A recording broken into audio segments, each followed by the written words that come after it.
Welcome to the Deep Dive. We're the place you come to really get under the hood of complex research, big global shifts, and turn all that into knowledge you can actually use. That's right. And today we're tackling something that, well, it started as academic news back in October 2025.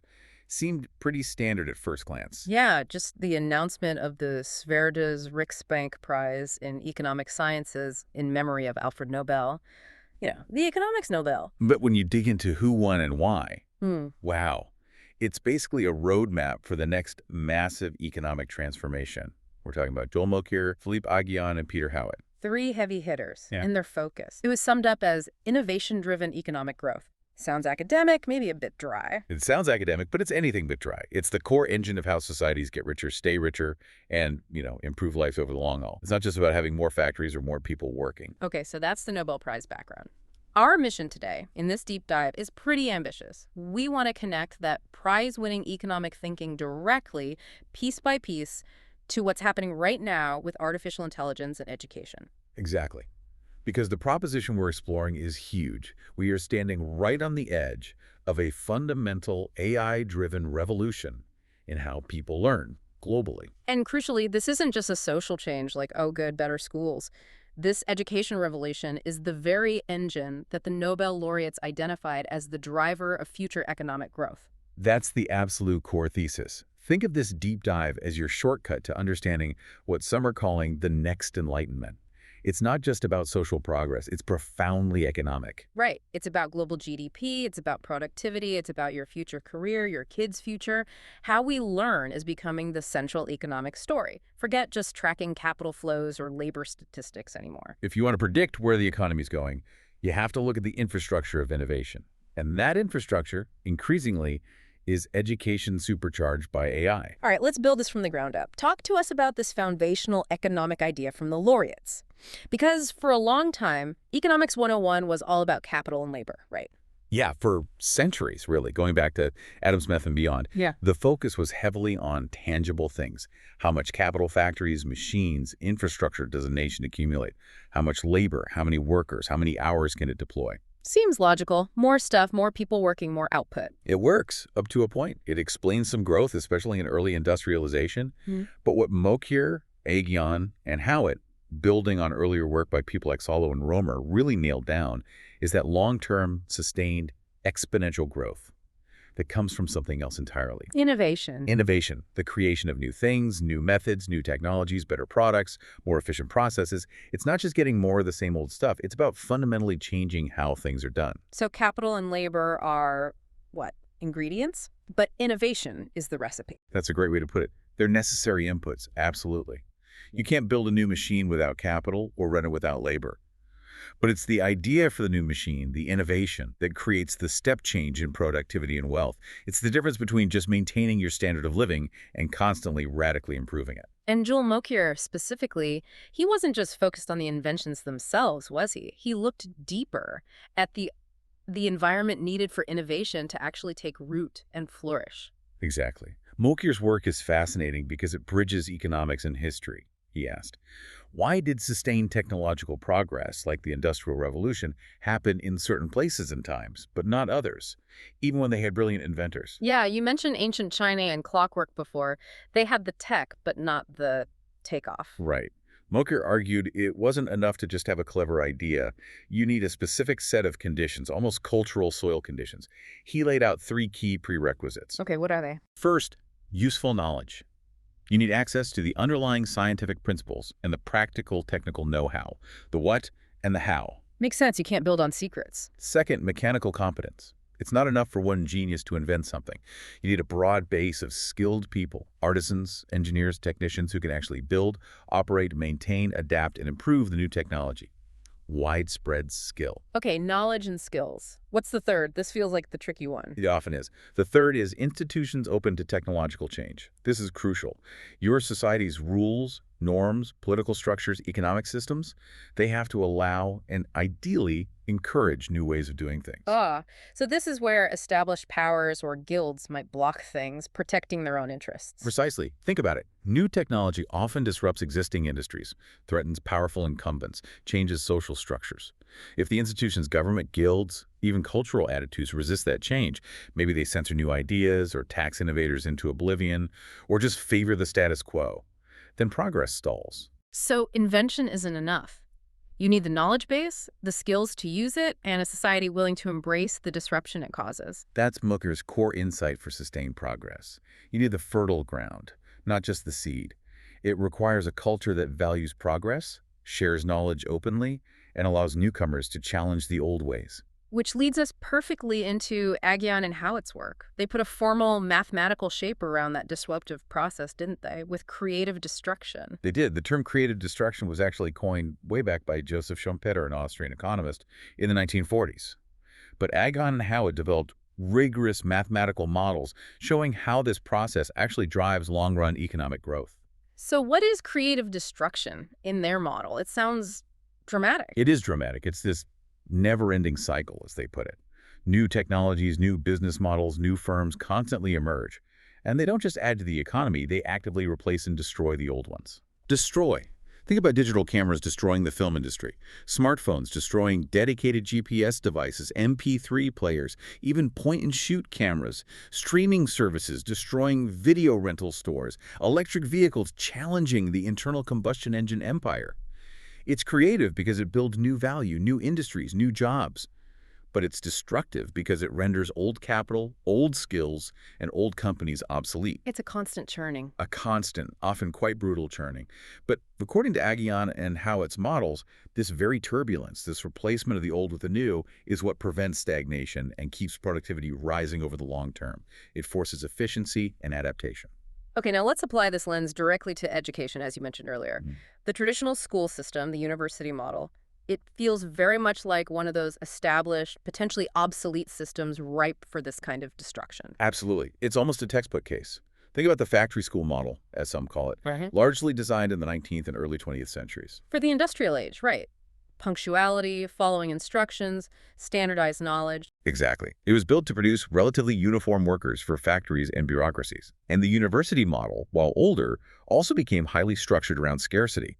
Limited seats in lecture halls, geographically restricted access, high costs, gate-kept credentials. It's expensive, it's often rigid, the physical infrastructure costs a fortune. And the pace of change inside can be glacial compared to the outside world. It's a system optimized for a world that largely doesn't exist anymore, a world where information was scarce and expertise was confined to a few physical locations. So, in a world of abundant information, instant global communication, and now AI-driven personalization, that old model is facing its Schumpeterian moment. It has to be. The argument is that it must be disrupted and replaced by newer, more flexible, more accessible, tech-enabled approaches. Approaches that can deliver learning faster, cheaper, more effectively, and tailored to the individual needs of a rapidly changing economy. This brings us back to the core link. Education isn't just something that benefits from growth, it's the primary driver of the innovation these economists are talking about. It's absolutely fundamental. It's the critical infrastructure for the innovation economy. Why? Because education is what builds the human capital. Meaning the skills, the knowledge. The skills, the knowledge, the adaptability, the critical thinking, the creativity, all the things you need to not just have new ideas, but to generate them, adopt them when they appear, implement them effectively, and diffuse them throughout the economy. So it touches every part of Mokyr's conditions and Aghion and Howitt cycle. Every part. Education builds Mokyr's useful knowledge and mechanical competence on a mass scale. And a well-educated, adaptable population is more likely to create and support those institutions open to change. For Aghion and Howitt, education provides the entrepreneurs who drive the creation and the skilled workforce that enables the destruction and rebuilding. So if innovation is the engine, education is the high-octane fuel and the skilled mechanic keeping it running and upgrading it. That's a perfect analogy. By radically transforming education, making it more accessible, more personalized, more effective through technology, we're essentially upgrading the entire innovation infrastructure of the planet. We're massively expanding the pool of potential innovators and skill adopters. Which, according to the Nobel winners, should lead to unprecedented growth.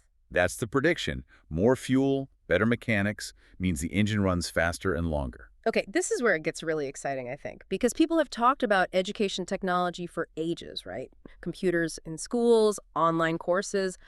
Why is now the moment for this radical transformation you're describing? That's the key question. It's not just one thing, it's the convergence. Three massive tectonic shifts are happening simultaneously, feeding off each other. And together, they create this perfect storm for disruption in the education sector. Like ingredients that were sitting separately, but now they're all mixed together and reacting. Exactly. And we need to unpack each one because their combined effect is way more powerful than the sum of their parts. All right, shift number one. Global access at zero marginal cost. This sounds simple, maybe even obvious now, but the internet fundamentally obliterated the traditional economics of information distribution. Explain what zero marginal cost means in this context. Okay, think back to the pre-internet university. To teach one more student, you needed another seat in the lecture hall, maybe another textbook printed, more professor time. There was a real cost associated with each additional learner. A marginal cost. A marginal cost. Now digitize that lecture, that textbook, those learning materials. The cost to create the first digital copy might be significant, but the cost to make one more copy for one more student anywhere in the world with an internet connection. It's basically zero, or near enough to zero makes no difference, just bandwidth, essentially. Precisely. The cost of replication and distribution collapses. So educational content videos, texts, simulations, interactive modules can be made globally available on a scale unimaginable before at almost no additional cost per user. That's pure abundance confronting a system built on scarcity. It's a direct economic challenge to any institution whose business model relies on controlling access to scarce information or scarce seats, which is, historically, what universities did. And the content itself isn't just text anymore, right? It's exploding in formats. It's a hugely important point. It's text, yes, but it's also video lectures, podcasts like this one, interactive simulations, virtual labs, collaborative online projects. This caters to massively different learning styles and preferences. Knowledge becomes much more versatile. Okay, so the content is abundant and globally distributable for free. That's huge. But what about the next major hurdle? People speak different languages, and many can't read well or at all. That brings us to shift 2, breaking language and literacy barriers. This is arguably the most profound shift for unlocking global human potential. Historically, access to advanced knowledge was gated by language, usually English or a handful of other dominant languages, and by literacy itself. If you couldn't read or couldn't read the right language, you were largely locked out of formal education and global knowledge streams. Massively locked out. Now look what's happening. First, AI-powered translation. Large language models can translate text, audio, even video content between dozens, soon hundreds, of languages almost instantaneously. So that lecture originally in English can be available with subtitles or even dubbed audio in Hindi, Swahili, Spanish, Mandarin. In your real time and with increasing accuracy and nuance. That alone is revolutionary for broadening access. But a literacy barrier is even more fundamental for huge parts of the world. How does AI tackle that? You can translate something, but if the person can't read it... This is where AI moves beyond just translation into true interaction, specifically through voice. Literacy barriers are being dramatically lowered, maybe even bypassed, by audio formats and sophisticated AI tools. Think speech recognition, text-to-speech, and natural language understanding combined. You mentioned talkbots in the outline. Unpack that. How does a talkbot work, and how does it help someone who's non-literate learn complex things? Okay, imagine a simple, cheap smartphone or even a basic voice assistant device. A talkbot is essentially a conversational AI you interact with, primarily using your voice. Let's take that farmer example from the outline. Maybe they can't read well or at all, and the best agricultural advice is locked up in dense English language manuals or websites. So totally inaccessible. Totally. But with a talkbot, they can just ask in their native dialect, how do I deal with this pest affecting my crops? Or what's the best way to fertilize this type of soil? The AI understands the spoken question, accesses relevant knowledge bases, which could be translated manuals, expert systems, real-time data, synthesizes an answer, and then speaks the answer back to the farmer in their own language. Wow. So it's learning through conversation, not reading. Exactly. The source material used the phrase, talk is the new text. For millions, potentially billions of people, interacting with complex information might become primarily verbal. That UNESCO statistic you mentioned, over 750 million illiterate adults worldwide. This tech leapfrogs that barrier. It has the potential to. It fundamentally changes the entry requirements for learning. Literacy might become something you acquire through interacting with these systems rather than a prerequisite to interacting with them. The AI can gently introduce written words alongside the spoken conversation, reinforcing connections. It democratizes access to knowledge on a scale that's hard to even comprehend. It really is. It's Yeah. potentially as big a shift as the printing press, but reaching populations the printing press never fully did. Okay, so shift 1, free global content. Shift 2, breaking language and literacy barriers with AI and voice. What's the third convergence point? Shift 3, disruption of old credentials and costs. If the content is becoming free and accessible to everyone, regardless of language or literacy, the traditional ways we prove learning and the institutions that charge a fortune for it, well, they start to look shaky. The expensive 4-year degree from a campus university. Exactly. The cost side is obvious. Running a physical campus land, buildings, maintenance, administration, security is incredibly expensive. Those costs get passed on as tuition. But if the learning itself can happen effectively online, through AI tutors and global collaboration, why pay for all that overhead? The cost-investment equation for the learner radically changes. You decouple the learning from the expensive physical infrastructure. You decouple it. The university might still have value for cutting-edge research labs or intense specialized seminars, maybe, but for the broad delivery of established knowledge. The cloud-based, AI-powered model is vastly cheaper to scale. And then there's the credential itself. You mentioned credential inflation. What is that, and how does it weaken the traditional degree? Credential inflation is this phenomenon where the minimum educational requirement for a job keeps rising over time, without the actual skills needed for the job changing much. Like needing a bachelor's degree for a job that used to only require a high school diploma, but the daily tasks are basically the same. Exactly. It happens for various reasons. Maybe employers use degrees as a lazy filter, or maybe it's a status thing. But the result is that the degree becomes less about actual skills and more about just checking a box. It devalues the credential itself while forcing people into more debt to get it. So the market starts looking for other signals. The market is looking for other signals. We're seeing the rise of alternative credentials. Micro-credentials focused on specific skills, industry certifications, online course certificates. More importantly, employers, especially in tech and creative fields, are increasingly saying, show me what you can do, not just where you went to school. Your portfolio, your GitHub repository, your project history. Exactly. Demonstrable skills are becoming more valuable than the piece of paper. This directly challenges the university's traditional monopoly on credentialing high-level skills. Add in free and open learning models, peer-to-peer knowledge sharing online. The entire ecosystem around learning and proving competence is being rebuilt from the ground up, driven by these converging forces. Okay, so we've got this incredible foundation. Free global content, breaking language barriers, challenges to old costs and credentials. Now let's talk about the real accelerator, the turbocharger. Artificial intelligence as a personal tutor. How is this different from just a really good online course like those MOOCs we saw a decade ago? The MOOC comparison is useful. MOOCs, massive open online courses, were great for scaling access to high-quality instruction lectures from top professors delivered globally.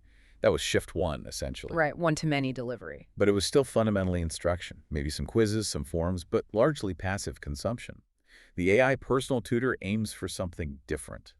Education is conversation. It's interactive, adaptive, and deeply personalized in real time. So it's not just broadcasting content, it's interacting with the learner about the content. Precisely. An AI tutor doesn't just present the next lesson. It's constantly assessing your understanding, moment by moment. It adapts the pace, speeding up if you get it, slowing down, or offering different explanations if you're struggling. How does it know if I'm struggling? Is it just the quiz answers? It's much more granular than that. This is where the AI's analytical power comes in.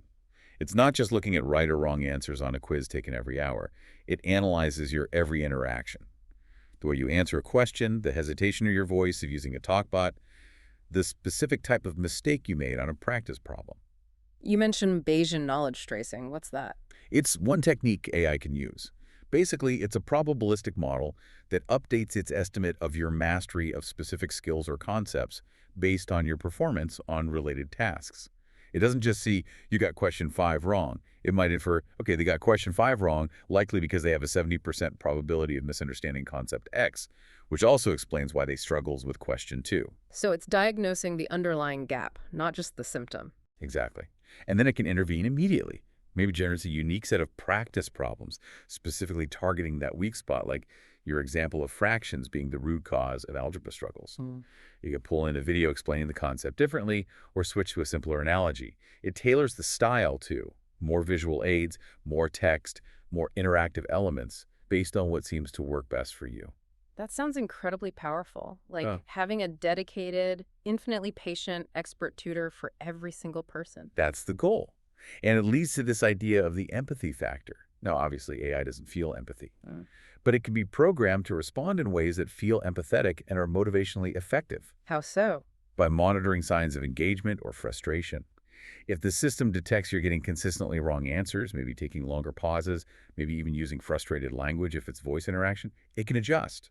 It might say, hey, this seems tricky. How about we try a different approach? Or let's take a quick break and do this related word game for a few minutes to refresh. So it manages the learner's emotional state to keep them learning, avoiding shutdown. Right. It acts as that supportive, non-judgmental guide. It can offer encouragement, nudge you to keep going, track your progress visibly to show you how far you've come. This frees up human teachers from the often draining tasks of constant granular assessment and basic motivation, allowing them to focus on higher-order thinking and mentorship. When you combine this level of personalization, adaptability, and motivational support with the zero marginal cost distribution, the big promise starts to seem almost inevitable, doesn't it? Free high school and college for everyone. It shifts from a utopian dream to a technically feasible, economically logical outcome. The vision is breathtaking, really. Lay it out for us. What does that world look like? It means every single person on Earth, child or adult, regardless of location or economic background, has access to a high-quality secondary education, the equivalent of high school, completely free, delivered through their phone or a simple device in their own language, adapted to their pace. That alone would transform global potential. Massively. But it goes further. Anyone who wants it can then access college-level education, university-level knowledge, across a vast range of subjects, also for free, also personalized, also in their own language. The financial barrier to acquiring advanced knowledge effectively collapses. The implications for global innovation, for closing inequality gaps, it's staggering. It is. You're talking about potentially billions of minds being brought into the global knowledge economy, equipped with skills that were previously reserved for a tiny, privileged fraction of the population. But it's not just about passively receiving all this knowledge, right? The sources talk about AI catalyzing a shift towards agency, from consumption to creation. This is maybe the most exciting part, and where generative AI really comes into play. Earlier AI tutors were mostly about delivering and assessing existing knowledge. Generative AI tools that can create text, code, images, music, turns the learner into a co-creator. How does that work in practice? Instead of just learning about coding, you work with an AI coding assistant to actually build an application. Instead of just reading history, you might use an AI to generate different historical scenarios or debate interpretations. You learn by doing, by making, by experimenting with the AI as your collaborator, tool, and guide. So learning becomes an active, generative process. Yes. You're not just consuming a curriculum. You're actively building your understanding. And, crucially, building a portfolio of things you've created. This fosters agency, problem-solving skills, and innovation directly. The outline mentions some powerful examples. Can you elaborate on that 15-year-old in Nigeria? Right. This was highlighted as an example of the learning entrepreneur. This young woman apparently had access to basic internet and maybe a shared device. She used free online resources, likely AI-powered tutorials themselves, to learn fundamental coding and AI concepts. Then, recognizing that high-quality learning tools weren't available in her specific mother tongue, she used open-source large language models, the underlying tech for things like ChatGPT and her newfound skills, to start building a simple conversational AI tutor specifically for her language community. Wow. So she didn't wait for Silicon Valley to provide it. She learned the tools and immediately started building the solution herself. Exactly. She identified a need, acquired the knowledge for free, used accessible tools, and just started creating value. That's agency. That's the learning entrepreneur. The line between learning and doing, learning and innovating becomes incredibly blurred. And the example from the Philippines with illegal logging. Similar idea. High school students learning about data science and AI through online platforms. They didn't just do textbook exercises. They accessed publicly available satellite imagery and used relatively simple AI tools, image recognition models likely trained using online platforms, to identify patterns indicative of illegal logging in their local rainforests. So they applied the learning immediately to a real-world critical problem in their own community. Yes.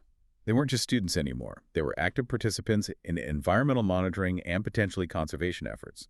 They combined knowledge, readily available digital tools, and a local problem to create something impactful. That's the shift from passive reception to active creation and problem solving. This learning entrepreneur concept, it feels like it perfectly embodies Mokyr's mechanical competence and Aghion and Howitt's innovation cycle, but at an individual, democratized level. It really does. They aren't waiting for a degree or a job title to start innovating and adding value. They acquire skills and immediately deploy them using globally accessible tools. This massively accelerates the potential for grassroots innovation everywhere. #tag4. Creative destruction and the infinite classroom. Okay, let's pull back to Schumpeter's creative destruction again. If we have this emerging ecosystem-free content, AI tutors, global access, learning entrepreneurs built on abundance, it's inevitably going to clash violently with the old system built on scarcity. It has to. The established order, particularly the traditional university system, is under immense pressure from multiple angles now. It's showing clear signs of strain, making it vulnerable, ripe for disruption. The falling ivory tower. What are the biggest cracks appearing? You mentioned costs earlier. Costs are definitely number one. Skyrocketing tuition fees, especially in places like the US, have created a massive student debt crisis. The return on investment for a traditional degree is becoming questionable for many, purely on economic grounds. Is the debt worth a potential income boost, especially with credential inflation? And that credential inflation itself is another crack, right? Employers aren't valuing the degree as much. Increasingly, no. As we discussed, they want proof of skills, portfolios, real-world experience. The formal degree is losing its signaling power. Why pay $200,000 for a signal that the market is starting to ignore when you can potentially acquire and demonstrate the necessary skills for much less, or even for free online? That makes sense. What about the content itself? Is the university curriculum keeping up? That's the third major crack. Curriculums that lag dramatically behind reality. Think about fields like computer science, digital marketing, AI, biotech. The pace of change is incredibly fast. Right. But the process for approving new courses or updating entire degree programs in a traditional university is often slow, bureaucratic, committee-driven. It can literally take years. So by the time the updated syllabus is approved and taught, the technology or the industry best practices have already moved on again. Often, yes. Students can end up learning outdated tools or theories. The university structure, optimized for stability and gradual change, simply can't match the exponential pace of knowledge growth in many critical fields. It's built for scarcity and slow diffusion, but the world now runs on abundance and rapid iteration. So the economics are shaky, the credential value is diminishing, and the content is lagging. It does sound like a system primed for a fall, or at least a radical transformation. It does. And as those old walls crumble, something new emerges. The sources called it the infinite classroom. What does that actually mean for a learner? What does it feel like? Yeah, paint a picture of this new model. Okay, the infinite classroom isn't a place. It's a network, an ecosystem. Its decentralized learning happens wherever you are, not just on a campus. Its perpetual learning isn't something you do for 4 years and then stop. It's continuous, lifelong, integrated into your work and life. And it's deeply social, but potentially through global online communities, not just face-to-face cohorts.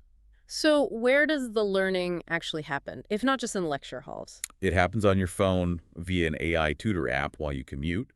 It happens in collaborative projects managed through platforms like Slack or Discord with peers from different continents.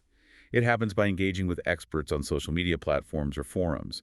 It happens in virtual reality simulations or augmented reality overlays on the real world. It happens by listening to podcasts or audio lessons via smart speakers. The source quote was, "The university is no longer a campus, it's a cloud." Exactly. Your learning environment is diffuse, always accessible, and personalized. It molds itself around your life, rather than forcing your life to mold around a rigid institutional schedule. That sounds incredibly flexible. But let's contrast that with the old model, the industrial classroom. That was all about structure, discipline, uniformity, right? Bell schedule, standardized tests. Right.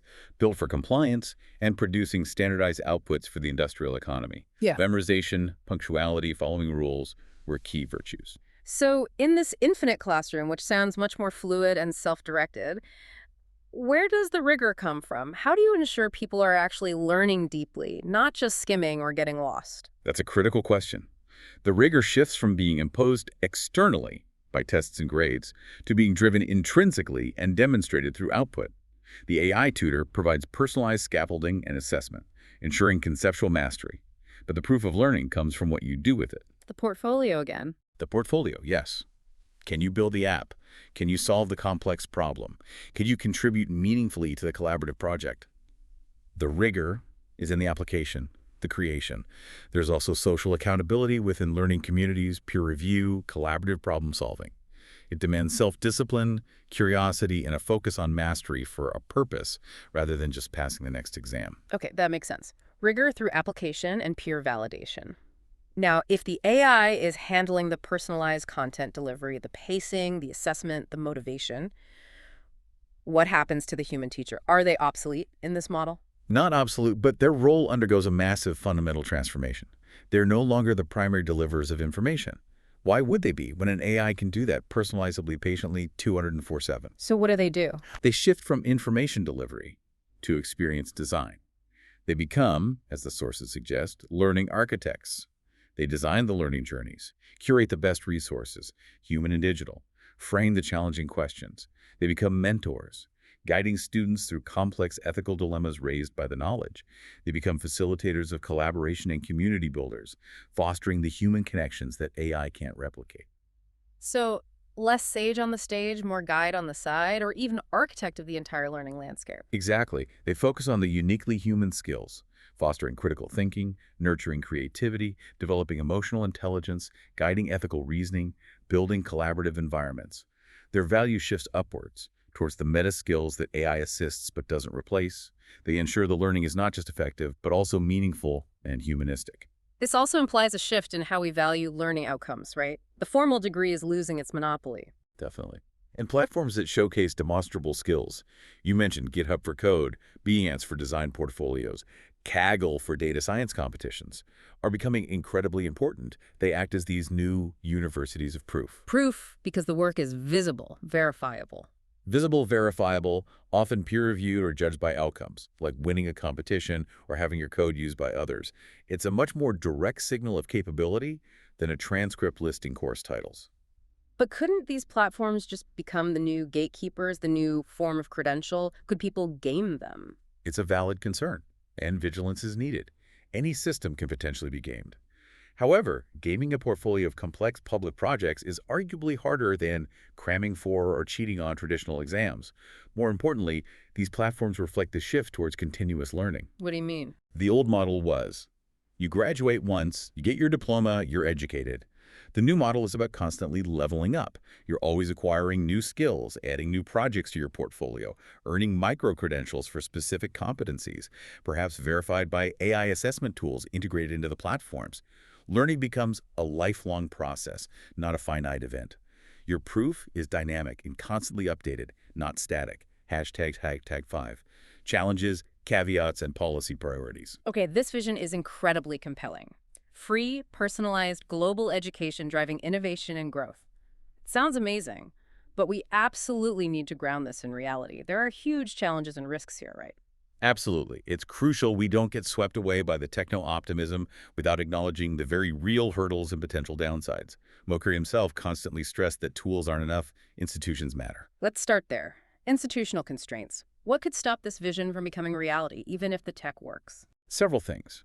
Governments could fear the free flow of information and impose heavy censorship or control over these AI learning platforms, stifling open inquiry.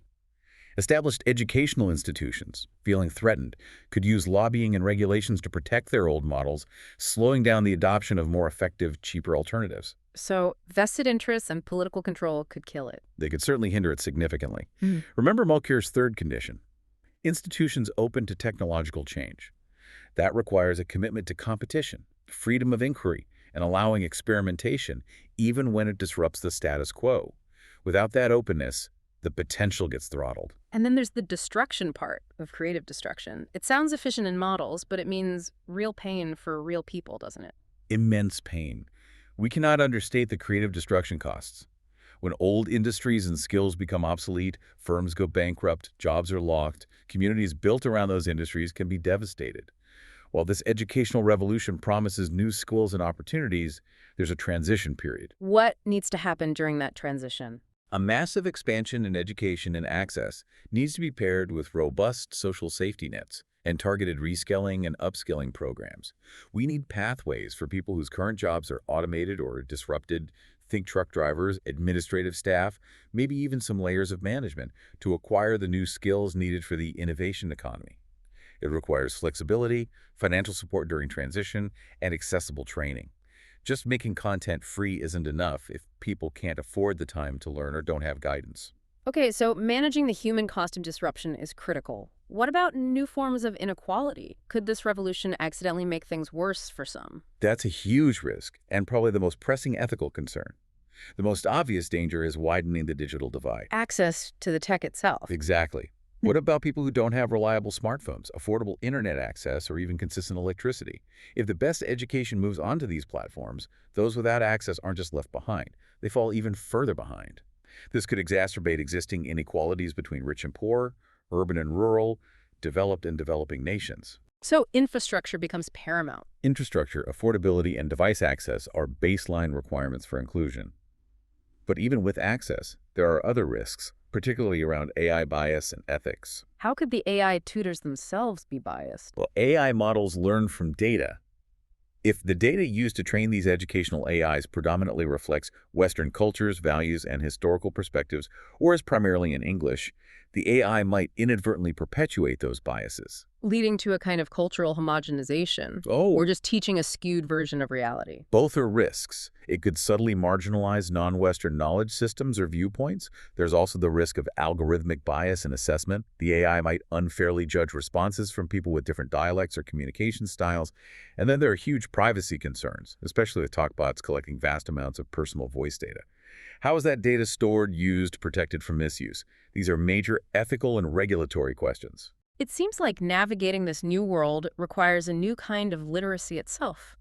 If reading and writing become less of a gatekeeper, what replaces them as essential skills? That's a fantastic point. Yeah. We need to redefine 21st century literacy. The sources suggest a few key pillars beyond basic reading and digital access. What are they? First, critical AI literacy. Everyone needs a basic understanding of how algorithms work, where data comes from, how bias can creep in, and how to question the outputs of AI systems. You can't just passively trust the machine. You need to know its limitations and potential pitfalls, how to assess fairness, how to spot manipulation. Okay, understand the tool you're using. What else? Second, collaborative creativity. The future of work and learning seems to be about humans and AI working together. So the ability to effectively prompt AI, interpret its output, integrate its capabilities into your workflow, and collaborate effectively with other humans in these digitally mediated environments becomes crucial. Working with machines and people. Yes. And third, perhaps most importantly, ethical imagination. As AI gives us incredible power to create and innovate, we need the wisdom to guide that power. The ability to anticipate the consequences of new technologies, to align innovation with human values, to ask, just because we can do this, should we, becomes a vital survival skill for society. Critical thinking, collaboration, ethics. These sound like the new basics. They have to be. They're what allow us to steer the technology responsibly rather than being steered by it. Okay, given all these challenges, institutional hurdles, transition costs, inequality risks, the need for new literacies, what's the clear call to action? What should policymakers, philanthropists, and educators actually do? The overarching shift needs to be reframing education. It's not just a social good, it's fundamental economic infrastructure for the 21st century, as vital as roads or energy grids. So investment needs to shift. Dramatically. Governments and philanthropy shouldn't just be funding content creation, which is becoming abundant. They need to invest heavily in the delivery systems. That means funding the development and deployment of high-quality, localized AI tutors, ensuring they work well in diverse languages and cultural contexts. Localization is key to avoid bias. Absolutely. It means investing in robust, near-instant translation capabilities for all major languages and dialects, not just the big ones. It means prioritizing audio and voice formats to explicitly reach non-literate populations. It means building human mentorship networks to complement the AI, providing that crucial guidance and community support. What about the existing educational institutions? What's their role or responsibility? They face a stark choice: adapt or become irrelevant. They need to transition, as we discussed, from being primarily gatekeepers of credentialing to becoming facilitators of continuous learning, meaning they focus on designing cutting-edge learning experiences, providing specialized human mentorship for complex skills, fostering research communities, and offering physical spaces for collaboration and advanced experimentation where needed. They become hubs in the network, not walled gardens. And the absolute priority, globally. Inclusion.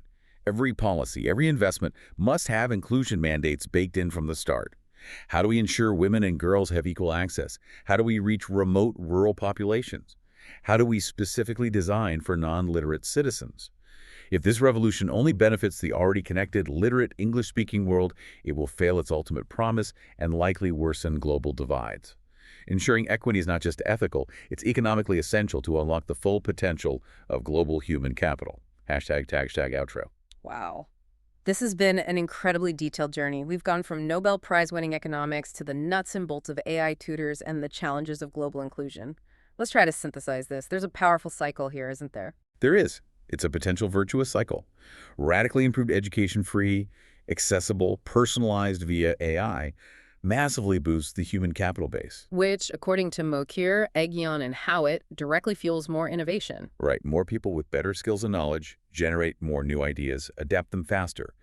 That innovation drives economic growth, creates wealth. And that increased wealth can then be reinvested into further improving and expanding the educational infrastructure, better AI, wider access, more support. Exactly. Education fuels innovation. Innovation drives growth. Growth funds more education. It becomes self-reinforcing, potentially lifting entire societies. The sheer magnitude of the shift feels different this time. It's not just about incremental improvements in schools. It's potentially paradigm shifting because it tackles the fundamental input to innovation: human capability. For potentially the first time, Mokyr's prerequisites, useful knowledge and mechanical competence, might not be confined to elite institutions or wealthy nations. Because the delivery mechanism, AI over the internet, is inherently global and scalable at near zero marginal cost. Precisely. It means, in theory, that anyone, anywhere with access to the network can become a learner, an adapter, an innovator, a potential contributor to that cycle of creative destruction and growth. The pool of potential innovators expands from millions to billions. That really forces us to rethink how we measure national strength or potential. For centuries, it was about land, resources, gold, armies, then maybe GDP. Tangible assets, mostly. Or aggregate economic output. But if high-quality knowledge and the skills to use it become universally abundant, almost like air, what then becomes the key differentiator? What's the new measure of national wealth in this future? I think the answer comes directly from the economic theories we've been discussing. If everyone has access to the fuel of knowledge, the wealth of a nation, its true competitive advantage will be measured by the creative capacity of its people. Their ability to learn, adapt, collaborate, imagine, and innovate. Exactly. How quickly and effectively can its population generate and implement new ideas? How adaptable is its workforce? How much agency do its citizens have to solve problems and create value? That becomes the ultimate resource. So maybe the final thought for you, the listener, is this. In a world where learning is abundant, the goal isn't just to accumulate knowledge anymore. No, the real purpose of learning in the 21st century might be, as one source hinted, not just to preserve the world as it is, but to continually recreate the world again and again through relentless, democratized, human-driven innovation.